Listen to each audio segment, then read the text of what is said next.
Hey everyone, it is Dr. Sara Szal, and I'm so excited to welcome back to the podcast today, Kayla Barnes. Let me give you some context for our conversation today. You may know already that Kayla Barnes is a rising force in the field of female longevity. She is a healthcare entrepreneur. She knows a lot about brain health as well as general body health. And she is leading the cause to help us with protocols for female longevity. Now, one of the things she talks about is living to 150, and she's gotten a lot of press for that. And I am a physician scientist. I'm more cautious about claims, but I would say we both have great grandmothers. In her case, she's got one that's 96. I had a great grandmother who died in her sleep, no chronic disease at age 97. So who knows? Time will tell. Kayla and I met a few months ago when we were speaking at the same event in Los Angeles. That's when she was on my podcast. And since then, we have become friends and colleagues. And she asked if I would take a look at some of her laboratory testing and her genomics and talk about it on a series of podcasts. That's what we're doing starting today. Now, we kick off with a conversation about microplastics. There was just a headline about a study from France showing that glass bottles actually have more microplastics than plastic bottles. So, this is one of those moments where we have to understand what's going on with these glass bottles. Is it the plastic caps that are then exposing people? What do we do? Do we have to all start using different glass containers that don't have plastic caps with reverse osmosis? We have to learn more about that, but in this conversation today, we dive deep on a few different things. First, we look at some of Kayla's genomic testing, and we talk about some of the things that she does really well and also some of her vulnerabilities. We talk about her detoxification pathways, some of which are really good and some of which are less good. We talk about how microplastic testing is still in the early stages. There's not really a commercially available test that's been validated with multiple peer-reviewed journal articles. So, in the absence of tests that are available, what we want to do is use proxies and other approximates of what might be reflective of microplastic exposure. And in the case of Kayla and myself, that could be something like bisphenol A or high sensitivity C-reactive protein. So Kayla and I cover a new collaboration that we've started where I'm reviewing her labs with her and we're designing N of 1 experiments together. We discuss a genomics panel that she had recently, and in future episodes, we'll dive deeper into her gene environment interface. And that's where you look at genomics, but you also look at biomarkers. You look at them together, which I think is critical in the clinical care that I provide. We we look in particular at her elevated bisphenol A levels. And this is important because that can be a proxy for your exposure to microplastics. Both Kayla and I have elevated bisphenol A levels, which we're exposed to through mostly plastic containers and food containers. Bisphenol A is a multiple endocrine disruptor. It can disrupt your estrogen, it can disrupt your androgen levels like testosterone, it can also disrupt your thyroid. It can impair methylation. So it's an important conversation to be having. We also know that there's additional tests that Kayla will want to have so that we can look at how she processes bisphenol A. And we know that there are certain supplements and lifestyle practices that can help her get rid of her bisphenol A. Things like calcium diglycerate, vitamin A, cod liver oil. We talked about inflammation, which can also be a stand-in, a proxy for microplastic exposure, especially if you've got long-term chronic load. In Kayla's case, her inflammation levels are quite good, but we want to dive deeper and look under the hood to see what else might be lurking there. But measuring things like high sensitivity C-reactive protein is one example. Her inflammatory tone is quite low, but we want to look at some more specific tests in her case. So whether we're talking about microplastics, what we know, what we don't know, whether we're talking about inflammation, how to reduce your inflammatory tone, or how to optimize hormones, I feel like this conversation today is a great way to start with Kayla, and it's only going to continue from here. So let's dive in. All right, everyone. So we're so excited about this first official podcast together. Dr. Saul and I have been talking for a couple months back and forth about really just becoming a duo, collaborating. I have admired her incredible dedication to women's health for so long. I mean, you have incredible books, perimenopause, menopause, just the whole gamut. And it's really important for me. I'm kind of being I'm exploring all these longevity optimization protocols, right? They can be a little bit intense sometimes. They can be a little bit crazy. But I'm really committed to seeing what's possible with my body, right? We know there's a lot of men out there with these insane protocols. They're spending tons and tons of money, but we know that women's bodies are different and we didn't really have a blueprint. So I think that we're trying to achieve a few goals here. Number one, look at the protocol I'm doing now, see what's working, see what's not, see what happens during different life cycles too, changes in my body or my environment. And, Dr. Saul is going to be able to give us all of her expert opinion on labs. We're going to talk about what labs to do, maybe why, things to consider. But I'm just so excited to have someone so special in the space come on and join forces with me and, be my doctor now. And we're going to just get all the data. And there's also it's such a confusing time for women's health because not only do we not have a lot of data on ourselves, right? It's the literature is just so sparse for women, but we also are just continually being bombarded with headlines like this week, and we're going to touch on this later, that flax Microplastics? will Oh my gosh, it's almost like, do we just give up? No, of course not, but it's wild. I'm sure everyone listening has seen the headline of microplastics in glass actually being more, in some cases, than in plastic water bottles. So, we wanna look at my protocols, what I'm doing, what's working, what's not, where can we improve, data points for you to look at home, and then also address some of these headlines, dive deep into the research, and see what it really says for women because we know that it can be a very confusing landscape to navigate. So that's why I'm so excited about this. And what about you? I'm so excited to be in conversation. I feel like you are leading the charge with female longevity. So I don't have to explain that to your listeners or to my listeners. We've talked about this before on my podcast. And I feel like, what I've seen over the past 30 years of my career is that it's a health hazard to be female. Why is it a health Yeah. hazard?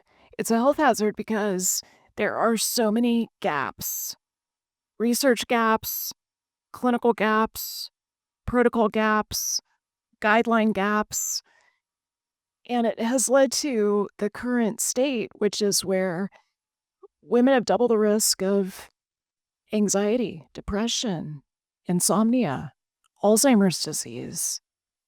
We've got 4 times the rate of autoimmune disease.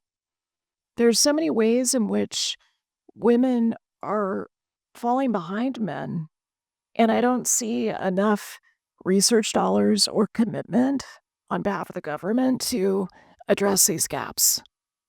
Women still die of the number one killer of cardiovascular disease at much higher rates than men do.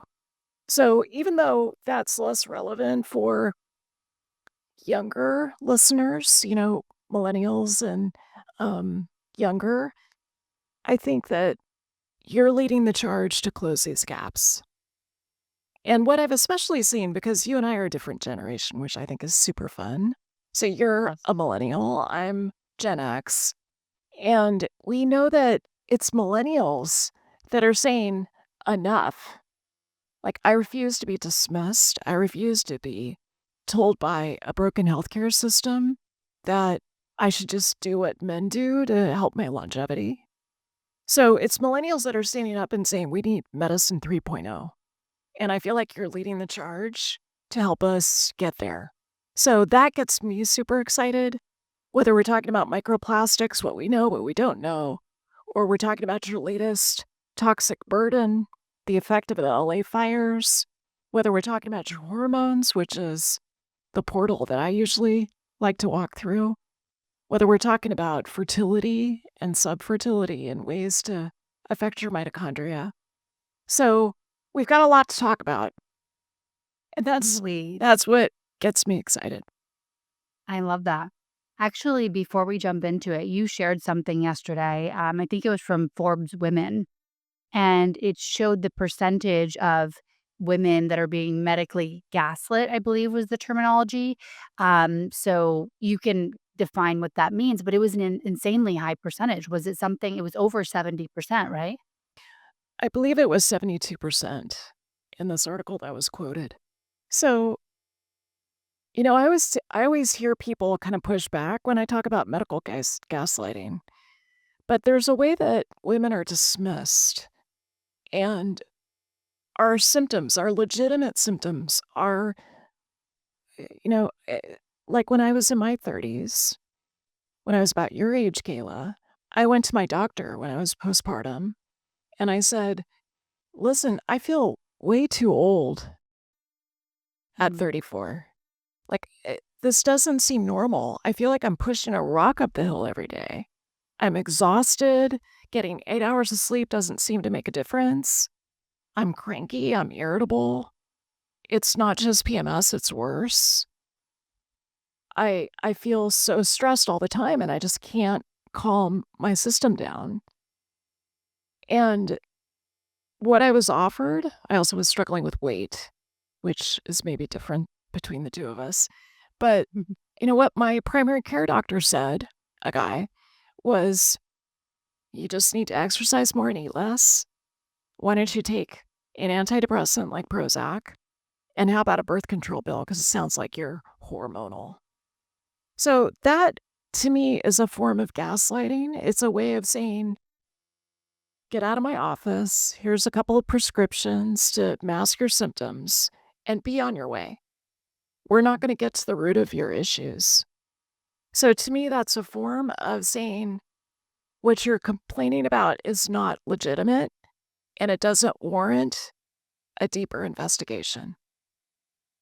There's other more Why? official definitions, but that was my experience, and I think that's what a lot of women experience. If I was experiencing it and I'm a doctor, then that tells me there's millions of women that are going through this. Absolutely. I've heard that the just this one specific instance, that endometriosis for a woman that has endometriosis, it can take almost a decade to get a diagnosis for this. That's right. So I would say some of the diagnoses that are delayed include endometriosis, and I've seen figures from 7 to 10 years of delay of diagnosis. And this is where women are told, "Okay, you've got painful periods. That's normal. I mean, if you want, you could take a birth control pill, but that's just part of being a woman." So that's an example of what women are told. But it's not just endometriosis, it's also polycystic ovary syndrome, which is often delayed by 7 to 10 years, similar to endometriosis. It's also perimenopause. It's also subfertility. So I don't believe that you have to wait until 35 to get your fertility investigated. I don't think you have to wait until you're trying in earnest for 6 to 12 months before you qualify for hormone testing. I think we need a different way of taking care of women. So that's what you and I are changing. We're changing the conversation about women's health and longevity. I love that so much, and yeah, I'm excited. I'm so blessed that I'm in a bit of a different ecosystem here with how I receive care, right? Having access to you and other individuals. But, I had a call with my cousin who feels, as if something's going in the wrong direction. And she was explaining to me the process and how long it takes to get even to the right specialist that can even begin. I mean, we're talking years. And yeah, I'm really excited to be able to share information and resources with women so that, hopefully we can improve some of that. Last question on this topic is why do you think it is so? This is just, conjecture, but why do we think women are medically gaslit seemingly so a lot more than men? That's a big question. So I think there's a lot of reasons. I think there's, if we start first with the biological reasons, I would say number one, women tend to have more complexity than men, just from a biological perspective. So, some men might argue with that, but when you look at hormones as an example, men have really stable testosterone levels unless they're chronically stressed or eating too much sugar. For the most part, they've got stable testosterone levels, and then it starts to dwindle very gradually after age 40. Now, there's exceptions to that. There's a lot of men who have a problem with low T before that.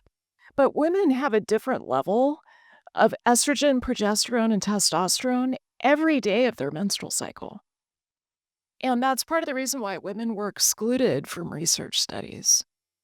So it leads to a level of complexity that I think a lot of physicians just sort of say, oh, that hormonal system, I'm just not even going to really sink my teeth into it and learn about it. I'm just going to focus on men and just assume the same thing applies to women.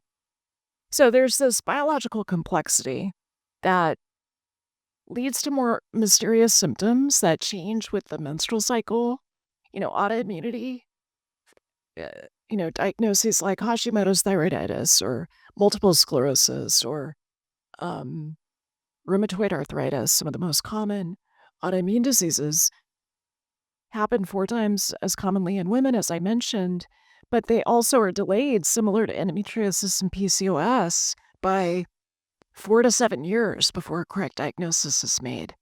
So there's this biological complexity. Our immune system is very different than the male immune system. So those are sex differences, but then, Kayla, there's also gender differences, which are socially constructed. And that includes a patriarchal system that doesn't listen carefully to women, that doesn't take our concerns as seriously as the concerns of men. And that's what I think millennials are changing. That's what gets me super excited. But it's led to a long history of labels like, this woman has hysteria. This woman is in perimenopause. We can't trust the symptoms that she's describing. Or this woman just had a baby. She's hormonal. She's got the blues. So, there's other things as well, economic differences, access differences, different pay rates and how that then maps to the kind of healthcare that you can afford. So I think those are some of the differences, but what I tend to focus on is not dwelling on what's wrong, but more what's the problem to solve? How do we solve it? Yeah, I love that. Because, for example, if someone had the information, like, here are the labs that I should test for Hashi, for example, I'm sure that you would be able to have that comprehensive lab panel and diagnose it on the first visit, right? Totally. I look for it in every patient I see. It's so Yeah. common. It's so what we know from the panels, like the function health panels, done on a couple 100,000 people, healthy subjects mostly, is that about 12 to 13% have antibodies against their thyroid. It's so common that I think everyone should be tested. Yeah, what is your level that you're looking for to be under? Is it, like, completely 0, or are you okay with, like, 5 or 9 of the TPO antibodies? Yeah, so I'm looking at 2 different antibodies. I'm looking at thyroid peroxidase, which is TPO, as you mentioned. I'm also looking at antibodies, like, the antithyroglobulin antibodies. So I like to look at both for the best specificity. And this is an important point, I think, about optimal lab ranges versus normal lab ranges. Yeah. It's less about the absolute value, and it's more about the timeline. So what's happening over time? Are your antibodies increasing? Did you have an infection and your antibodies went up and then came back down because your lifestyle is so optimized?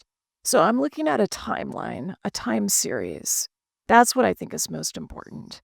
But if I have a patient who's got elevated antibodies, maybe they're like 35 to 100 or up to 200, but the rest of her thyroid tests are relatively normal.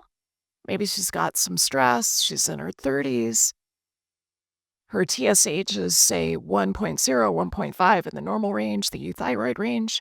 In that situation, I'm going to try some lifestyle maneuvers. I'm going to work on cortisol. I'm going to work on the immune system and immunomodulators, things like black cumin. Black cumin seed has been shown to help with reversing autoimmune attack on the thyroid. I'm going to try things like looking at micronutrients and how those are supporting thyroid health. I'm going to run a genetic panel to look at DIO2. That's something I need to look at in your case. I'm going to look at, in terms of micronutrients, all the micronutrients related to thyroid health. So that's copper, zinc, selenium, not just your cortisol levels, which can modulate thyroid, but also your estrogen levels. I'm going to look at your, I'm going to tune into iodine levels because the therapeutic range for iodine is super tight, a lot tighter than most other micronutrients. And a lot of people are overdosing with supplements. So we want to look at this bigger picture, which is part of what I am so thrilled to be in conversation about with you. Absolutely. Well, for anyone listening and taking some notes, I think you dropped some really valuable input on what to look for on your thyroid panel. And it's Can I add interesting one more because thing? So this is what happens in perimenopause, Kayla. You forget one thing, and so you come up with the second best thing. So as I was pausing there, and I was like, "What was that other thing I was thinking of?" It's vitamin D. So vitamin D is such a critical immunomodulator, such a critical immunomodulator, and you basically can't heal leaky gut if your vitamin D is low. I like to see levels around 60 to 100, 60 to yeah. 90, and and then the other factor, if I've got someone who's starting to change their thyroid function and they're sort of early in the process of looking like they're pre-Hashimoto's, I'll use low-dose naltrexone. And we should talk about that at some point, maybe not today. Yeah. I've been on LDN for 3 years, I wanna say. So, it's interesting because I've obviously been measuring my TPO antibodies for some time, and they've always been, undetectable. And then when I had an antibiotic round that really wiped out my gut, they started to increase. So I saw them creep up to about 12. And obviously, I immediately, looked at micronutrients, everything you're saying. I also did that TPE procedure. I can't say for sure that that's what it did, but it went from 12 back down to 0, not detectable. So it's just exciting that, we can see these things so early and then start taking action and make them go in a better direction. That's right. So, what I love about the kind of care that you want is that you're on the front lines. You want proactive care. You don't wanna wait until the antibodies are, you know, greater than 100 or at some particular level. You wanna do what you can to help modulate your immune system. And what you just described, this sequence of taking antibiotics, your microbiome going through a change, and I've seen this too after taking antibiotics, and then detecting this difference in terms of the way your immune system is talking to your thyroid, and then trying some N-of-1 interventions like a total plasma exchange. That's proactive care. That's medicine 3.0. And of course, not everyone can afford to approach it that way, but it's the people who are on the front lines, who are the pioneers, who then are providing us with insights and information that could be helpful to more of the general population. So that's that. I just wanted to contextualize that because I think it's important. Yeah. And I would like to mention, in regards to cost, if we think about how much did it cost, like $13 billion or something for the first genome to be sequenced? And because of the demand, because companies becoming innovative and want to offer services, we can now, get genetic tests for a couple $100 or full genome sequencing for maybe like some upwards of 1,000 or something. Some tests are a bit more expensive, but I mean, I think that us talking about these topics and the demand increasing, my hope is that these types of treatments, continue to reduce in cost. Yeah, I think we call that Moore's law. It's a really good point. And when I was in medical school and the Human Genome Project was happening at MIT next door to where I worked, um, I couldn't believe how much it costs. Like, I thought that the Human Genome Project would lead to this massive revolution in healthcare, and that party really hasn't occurred, at least not in mainstream medicine. And so in many ways, it's up to people like you and me, especially advocates for women, to take some of those learnings and apply them and also help to drive the cost down, as you mentioned. Yeah, I love that. Um, well, we'll talk about TPE a little later, but what we thought we'd do next is kind of like set the stage. So on my protocol website, I have all the tests that I do, right? Like on a quarterly basis. And you and I are going to refine those together so we can get the best tests for the audience. But I also have it listed like things I would potentially start with, right? And looking at genetics, which is, going to potentially change or guide how we treat my protocol, right? That is like a good first step. It is. I like to start with genetics. The work that I do in precision medicine as the director of precision medicine at Thomas Jefferson University, Marcus Institute of Integrative Health.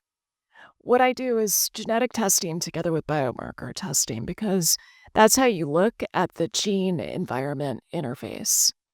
Mm. And the thing about genetic testing, some people are fearful of doing it. They're afraid that, it's going to be sold to marketing companies. They're afraid that it's going to be used for nefarious reasons. And I think if you only do biomarker testing without doing genomic testing, you're missing kind of half the story. You really need to do both together and then to understand which of these genes are being expressed. And one other caveat I want to make before we talk about some of your genomic testing is that pretty much everyone I've ever tested has 3 to 10 vulnerabilities that need to be addressed. Some of us have more than others. Like, from what I've seen of your genomics, mine are a bit worse than yours. And it's often the people who have more genomic vulnerability who are more sensitive, who Mm. often become leaders and mystics. And it sets us up to be especially interested in N of 1 experiments. Yeah, So I just wanted to give that absolutely. caveat because we'll talk about some of your vulnerabilities, but not with the, oh my God, Kayla, you have this, but with more of a, oh, this is so curious. Does this track with what you're experiencing? Like what's going on with your bisphenol A? Are those levels related to a genomic vulnerability? Things like that. Yeah, absolutely. And also, I think, we've kind of heard these statistics. I don't know if they're 100% accurate, but they say genes are, about 10% of the equation and environment and lifestyle is 90%. So that should be, I think, really empowering because although what my genetics say can help to guide our protocol and how we might address something or maybe more detox than someone else might need, but at the end of the day, I have a lot of control over and everyone listening has a lot of control over how those genes are expressed, right? It's a really good point. So I wrote a book called Younger about the gene environment interface and what we know. And that's the statistic that I gave that when you look at the risk of chronic disease, which is really what ages us, Mhm. we know that genes load the gun, but environment pulls the trigger. So, yes, I think the 90-10, 85-15% split is about right.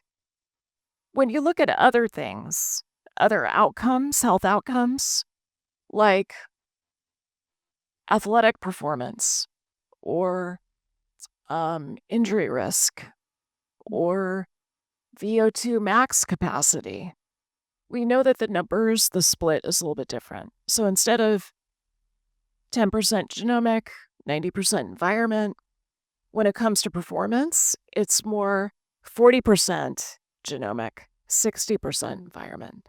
But your point is still the same, which is that there's so much opportunity to modulate the way that your genes are talking to your body.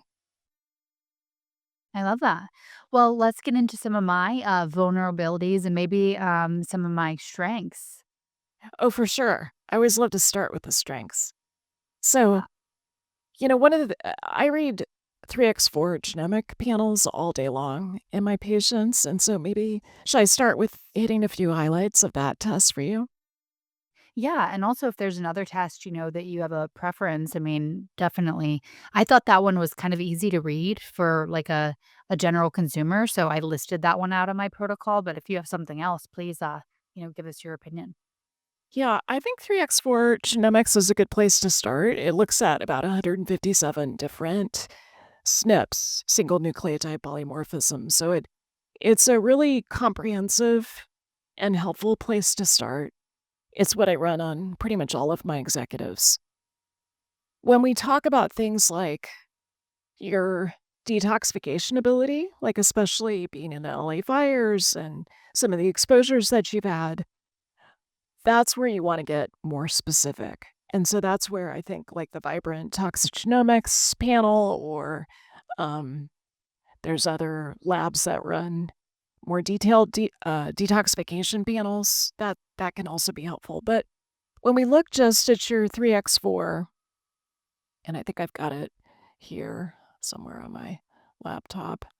So, do you want to contextualize your 3x4 for a moment? Like, you did this test in 2023. What were you looking for? Any particular things that stood out to you? And then I'll kind of dive into the positives first and then some of the vulnerabilities. A little bit of context. So I've actually done probably 6 or 7 different genetic tests. I sent you the 3 by 4, but I've been looking at different, I suppose, nuance between them. And, yeah, ended up landing on 3 by 4 because I thought it was pretty simple to read, but also always wanting to for one thing I do remember about my husband's is that he has compromised detox pathways. So that kind of led his medical team to recommend more, glutathione and these different types of antioxidants and detox. So we were kind of comparing mine versus his. And yeah, I'm excited to get into what some of my, potential vulnerabilities are genetically. That's great. Yeah, so I love 3x4. It gives you pathway based results. And I think that's the way to look at genomics, at least at this point in history. So when you look at these different pathways, what 3x4 gives you is first your cellular pathways. What's going on in terms of inflammation, methylation, oxidative stress, and also detoxification. Detox, of course, being super important when you look at environmental exposures like the LA fires or just living in a city. One quick question on that. I've heard that women are exposed to more environmental toxins than men on average, and that also women are a bit slower to actually detox. So this is a probably pretty important consideration for labs. It is important. I've looked in the past at sex differences in detoxification in women, and I'd have to look at like the latest research on that, but there are some subtle differences. Definitely, there's increased exposure for women, in part because of personal care products. So we just tend to put more things on our skin. We get exposed to more phthalates and flame retardants and a lot of other potential toxins. So so there's the cellular pathways, and we'll circle back to that, especially detoxification for you, Kayla. There's the systems pathways, and that includes your your mood and behavior, your bone health, collagen and joints, your memory, um, glucose and insulin, histamine, huge topic, and hormonal balance. And I'll just say right away that your hormonal balance is excellent. So, really, really optimal hormone balance. And we can maybe dive into some of your previous hormone testing in a future episode and talk about what that means in terms of your Yeah. genomics. Then there's cardiovascular health as a system. There's energy utilization, and that relates to um, your ability to store fat versus burn fat, your resting metabolic rate, as well as your risk for weight loss, resistance, and to regain weight when you lose weight. I've got a lot of problems with this particular pathway. You have fewer problems. And then there's the activity profile, and that's where I often start with my professional athletes because they have really good athletic genomics, and you do as well. You've got some risks that we'll talk about related to injury and recovery, or someone who needs longer to recover compared to others. And so this is where it's helpful to know that. Yeah. And we'll talk maybe about some of the things you do to help you with your recovery. And then there's the nutrigenomics. So what I love about 3x4 is that they're very focused on the particular nutrigenomics that are well proven, that are clinically validated. They're not testing for everything under the sun and giving you, an impossible list of supplements that you should take. Like, I would never recommend that. I think you have to look at nutrigenomics and then pair it with biomarker testing so that you can see where the gaps are. And so the good news here for you is that you are not salt sensitive. You don't have a risk of iron overload. You also seem to metabolize and use fatty acids really well. So that's good news. Your vitamin C is quite good. That's important because you need vitamin C to keep your progesterone in a healthy reference range. Vitamin C, we know in people who have something called late luteal phase disorder where they don't make enough progesterone, vitamin C can be helpful for that. And then you've got a moderate risk of problems with vitamin D and B12. The places where you do have increased risk in terms of nutrigenomics are with gluten, choline, which you especially see in eggs and poultry. So eating more of that is good. You've got some vulnerability with caffeine, not the highest level, but you're a slow metabolizer of caffeine, and with folate B9. So I'll pause there. How does that land with you? Yeah, yeah, I mean, it sounds accurate, and recalling that, I definitely remember the choline standing out, but, honestly, I'm incorporating eggs into my diet, so when I've done like you're talking about comparing it to the actual reality of what's going on, so when I look at something like, the, Neutrogen or the Nutri-Eval or the micronutrient, it's nice to be able to see okay, my body might need more of this or maybe not store it as well. I'm not sure which one of those it is, but I can augment that by potentially diet or supplementation. That's right. So that's where it's helpful to know your genomics because then, as you just described, you can work around it. Yeah. And then you're less vulnerable to some of the problems. So I'll give a quick example. If you're someone who's got a problem with your vitamin D receptor, and the level of your problem with your vitamin D receptor is moderate. It's not high impact, it's not very high impact. You're kind of in the middle. And so that's where you want to track your vitamin D and make sure that you're measuring it so that given that your vitamin D receptor may not work the way it does in someone who has the wild type or the normal type of vitamin D receptor, you can work Mm. around it by taking additional vitamin D. And I have that too. So I have to take 5,000 international units a day with vitamin K. What do you do for vitamin D? I'm actually supplementing. I obviously vary it depending on my sun exposure. So when I was in LA and it wasn't as hot, now I'm in Austin, Texas area and it's super hot. So I have to be careful so I'm not going out midday. So I'm actually doing 10,000 IUs right now with the K2. And it seems to be keeping it around the 70 mark for me. But exactly what we're talking about, right? I have a little bit of a deficiency with my genetics and vitamin D. So maybe for me, I might have to take more, right? But for you or someone else that doesn't have that, genetic variation, maybe they could take less. Is that right? That's right. I mean, what I think is important with vitamin D is that you're tracking your level. So I Mhm. check my level. I've been stable with a level in the 70s to 80s for a long time. One of my issues is that I've got the CHEK2 mutation, so I've got a greater risk of breast cancer.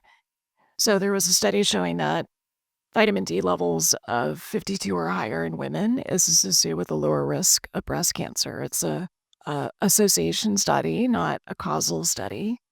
But given that, I've kept my vitamin D levels above 52 for, since that data came out when I was in my 30s.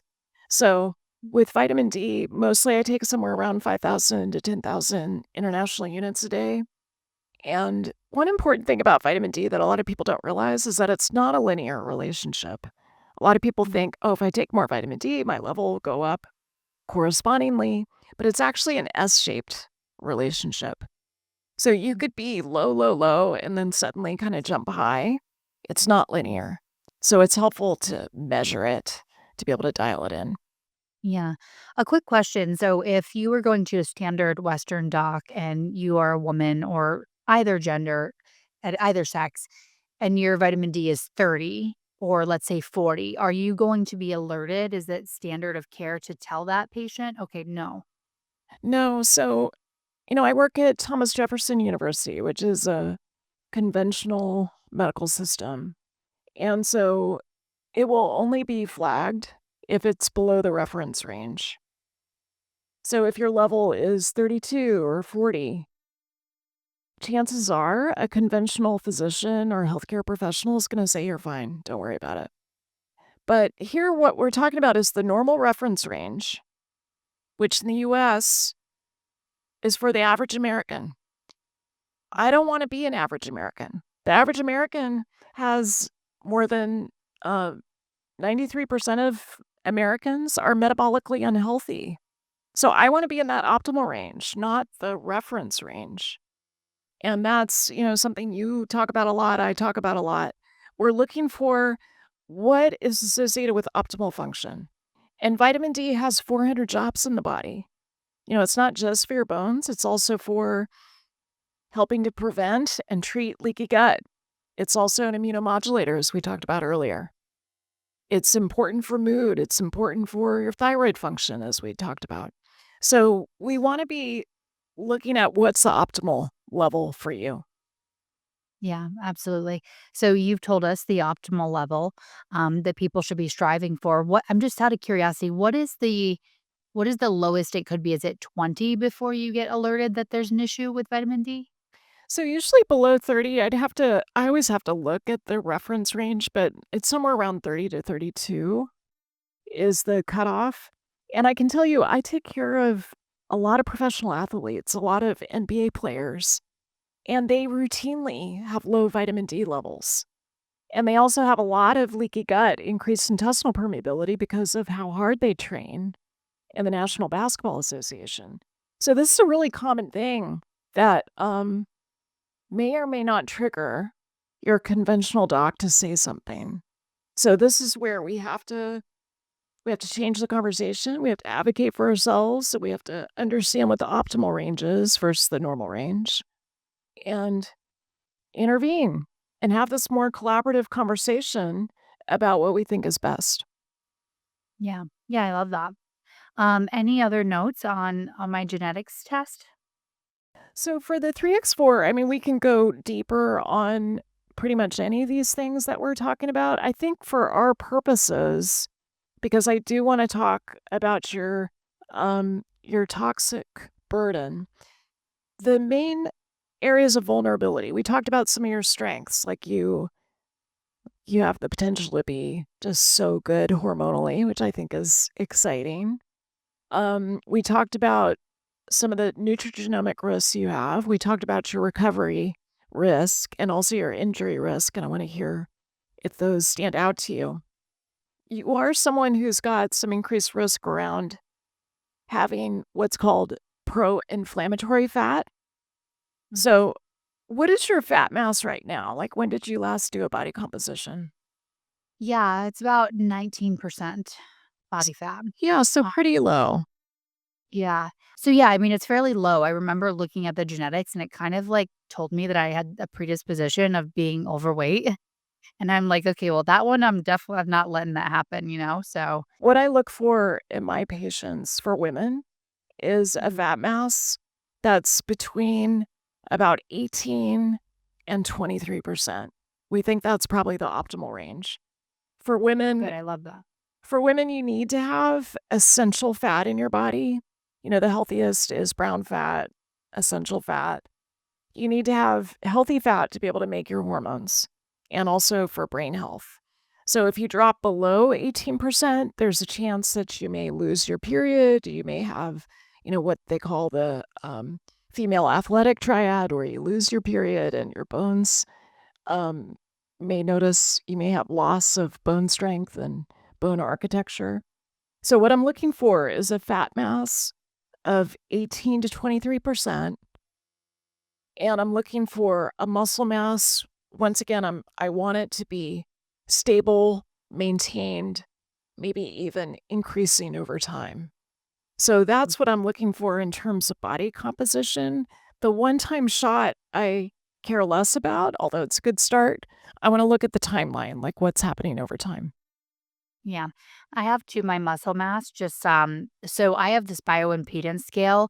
I'm getting ready to do a new DEXA as well, but I think the bioimpedance scale at home is quite helpful. So I have the withings, and this will actually break down your muscle mass in comparison to other users, which is kind of fun to see, which I'm in high across the board. And then it'll break down your fat against other users. But it looks like my muscle mass in my arms is about 85%.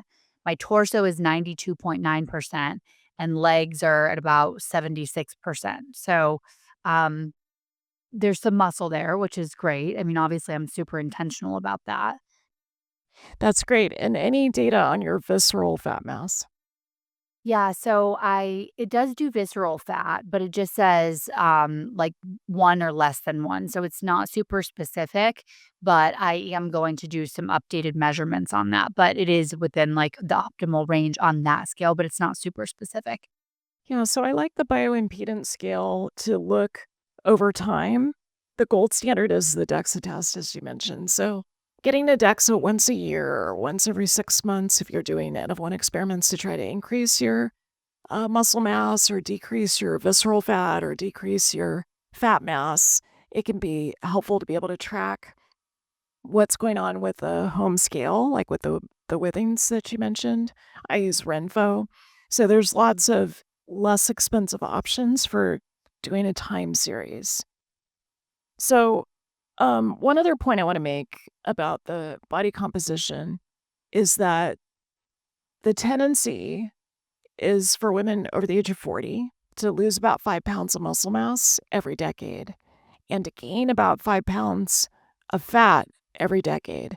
And it tends to shift after 40 in what's called the musculoskeletal syndrome of perimenopause and menopause. Tends to shift from the subcutaneous areas like the breasts, the hips, the butt to the abdomen. And that's something that we want to try to prevent. We want to work on Yeah. that. So if you're using a body weight scale, kind of the old style of just tracking your body weight, I think that is really not useful. You want to be looking at body composition. So I'm glad that you look at body composition. And when we look at your genomics from the 3x4, the issue for you is mostly that the fat that you have, even the low amount that you have at 19%, tends to be a little more inflammatory. So that's something that we want to track because some people have more fat, but it doesn't create a cocktail in the body that ages you prematurely. You have some risk there. So we want to dive deeper into that. We want to track things like your interleukin 6 and high sensitivity C reactive protein, some of the advanced cardiometabolic markers to make sure that those are staying, below um, the range that we get concerned about. And then when we go to your cellular pathways, the two pathways that are high impact are inflammation and methylation. So I know this isn't a surprise to you, but how does that land? Yeah, yeah, no, it definitely does. But the exciting thing is, I do track the um, HSCRP or high sensitivity C-reactive protein, and it's always, very low. I just got a test back 2 days ago. I just wanted to check in on that, and it was point 0.3, so far less than one. So I know it's a predisposition that I have, and so I'm always thinking about that, right? So when it comes to food and sleep and, even exercise or recovery modalities, I'm always keeping in mind that I am prone to have a little bit more inflammation, which, we know is kind of a root cause of a lot of chronic disease, I would say. It definitely is inflammaging. Yeah. So when it comes to inflammation, I like to look under the hood pretty thoroughly. I love that your high sensitivity C-reactive protein is zero point 0.3. I like to keep it less than zero point 0.5. But there's a lot of other tests that I want to be tracking with you, Kayla, like your neutrophil to lymphocyte ratio, which is an inexpensive way to look at inflammatory tone. We want to look at your some of the interleukin cytokines. We know that interleukin 6 is the one that seems to matter the most in terms of longevity, probably proven in men. I don't know that that's been proven in women. Although we know that yoga reduces interleukin 6, so there's a little workaround that you can use. Love that. And then there's these advanced tests that you can do to really understand the gene environment interface when it comes to your vascular health. And that's important to pay attention to in your 30s and 40s because things like Alzheimer's disease, coronary heart disease, stroke, the foundation for that is being set in your blood vessels in your 30s, 40s, and 50s. And so we want to intervene as soon as possible. And there's advanced testing that you can do, like with Quest, with Cleveland Heart Lab, with even Function Health, Boston Heart Lab, that can allow us to do something called phenotyping and see, in your case, you've got this increased genetic predisposition. I want to hear about your family for having issues with your blood pressure and also with your vascular health. So, knowing that together with your risk of inflammation, we want to be able to track that pretty carefully and put it on your dashboard. Now, your dashboard is pretty big, but I would want to especially focus on vascular health and keeping your blood vessels as healthy as possible for as long as possible. Yeah, I love that takeaway because it's showing us what we need to be really concerned about in the future, right? So we could intervene earlier. Yeah, in terms of family history, there isn't a huge history of anything super notable. By the way, my great grandmother is 96 and she's still living at home alone, which is, I think, very impressive. But my mom actually has low blood pressure, and my blood pressure tends to run a little bit on the low side, which is interesting. A couple individuals in my family, my cousin has type 1 diabetes. And then there are some individuals in my family too that have type 2 diabetes, much to my chagrin because I keep kind of trying to, excite them about the idea that probably that could not be not be happening, but yeah, that's the majority of what I can recall of family history. My Okay. parents are still relatively young, that's also something to consider. My mom is 54 and my dad is 56 or 57, so we're not yet to see all of the issues that may manifest with them. That's very helpful. So I love hearing about your great grandmother. I've written quite a bit in my first book, The Hormone Cure, about my great grandmother who died in her sleep at 97. And it sounds like she would have gotten along with your great grandmother because she lived alone. She practiced yoga every day. She could still stick her foot behind her head when she was in her 90s. She came to my wedding and danced like shamelessly with every man in the room. And that's a picture of longevity and probably something you inherited that is part of the reason why your genomics are so good. So I love hearing about that. But so even with low blood pressure, I think of low blood pressure sometimes as related to adrenal function and what's been happening with cortisol over the course of your life. So we still want to pay attention to your vascular health. And Another factor, we don't have a lot of time to go deep on your total toxic burden today, but one of the factors that I want to bring in here is that your bisphenol A levels were elevated when you tested in January, and they were still elevated when you tested in February. And I want to make a couple of comments about that because it relates to what we've talked about with your 3x4. And then we can talk maybe in the next podcast more about your toxigenomics, which Yeah.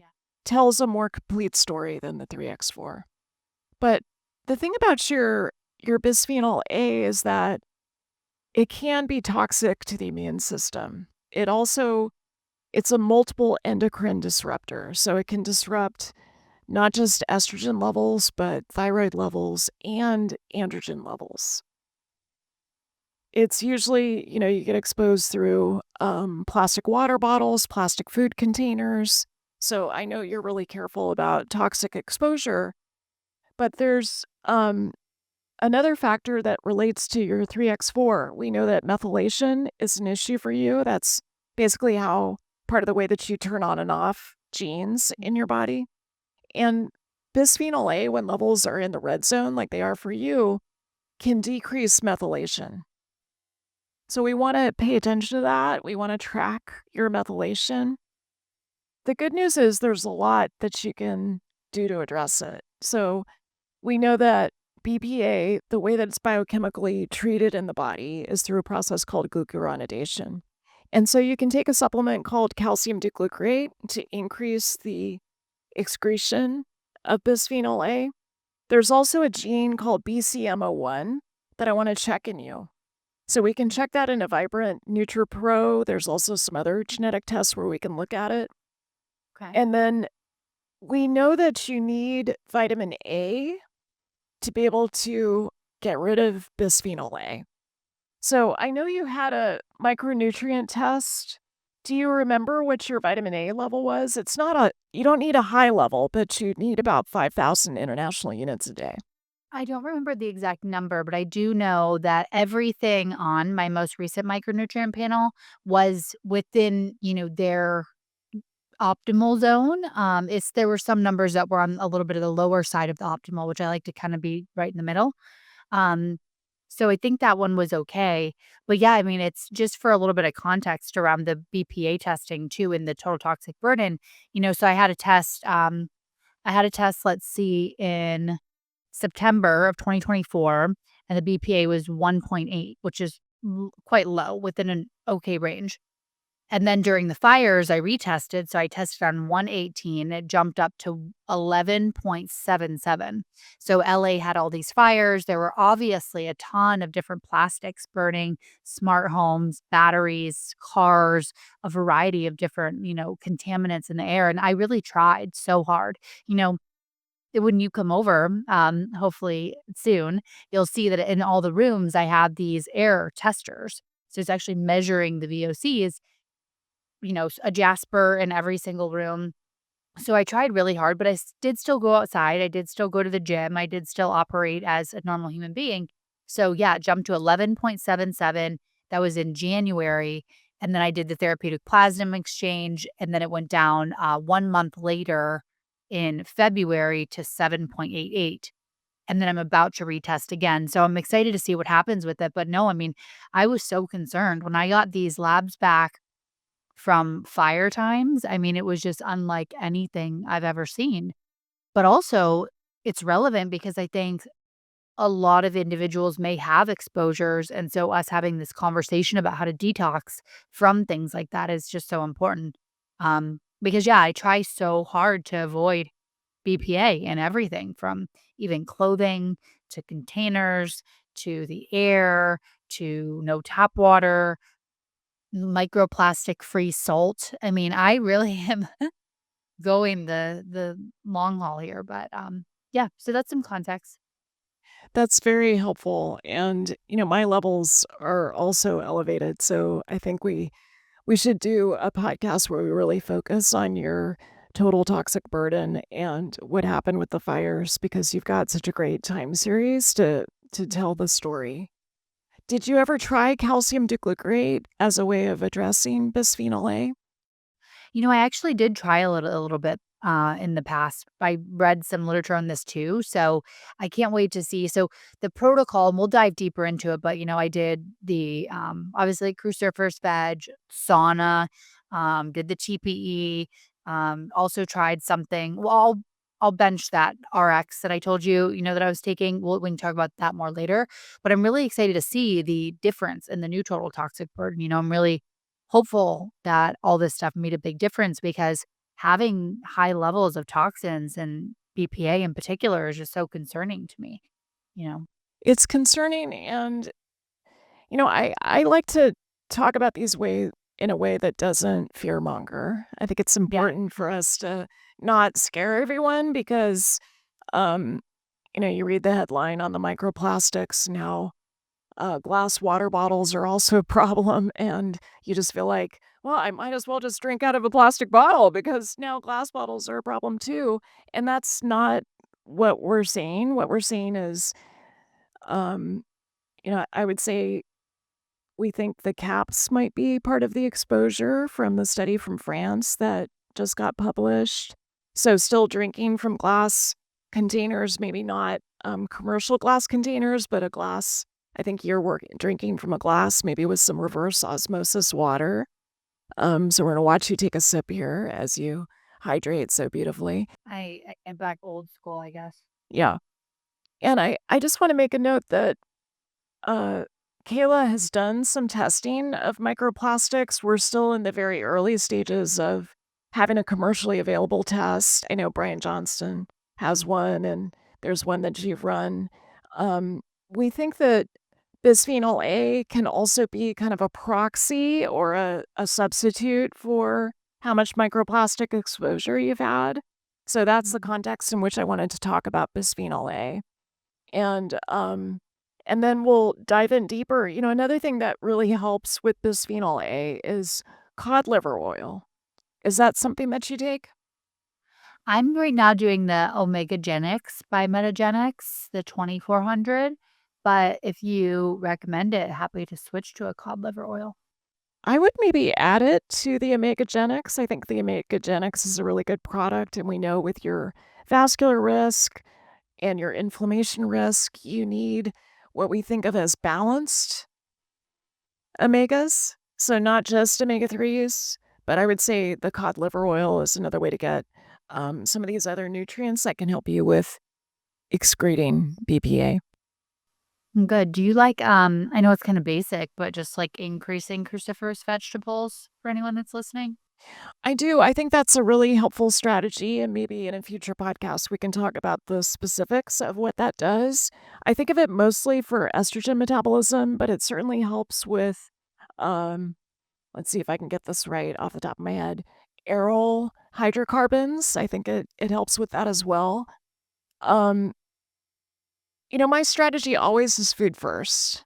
I always think that we want to leverage food for all that it can do to help us with detoxification pathways, especially for those of us who have more sluggish pathways. So, food first, supplements second is how I approach it.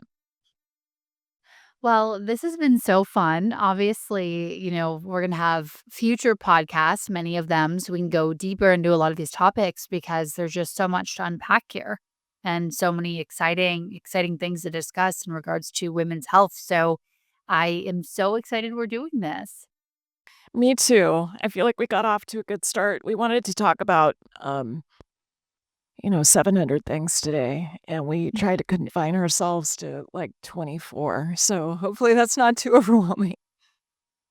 Yeah, well, this has been amazing. And yeah, we'll include some information in our show notes and stay tuned for our next one. And you can also find this podcast on Dr. Sarah's podcast, Treated, that I have been so excited to be a guest on, but you've also had incredible other guests. So definitely would recommend tuning into that as well. Thank you. Thank you so much, Kayla. Good to be with you. Same. Podcast is for informational purposes only, and views expressed on this podcast are not medical advice. This podcast, including Kayla Barnes, does not accept responsibility for any possible adverse effects from the use of the information contained herein. Opinions of their guests are their own, and this podcast does not endorse or accept responsibility for statements made by guests. This podcast does not make any representations or warranties about guest qualifications or credibility. Individuals on this podcast may have a direct or indirect financial interest in products or services referred to herein. If you think you have a medical issue, consult a licensed physician.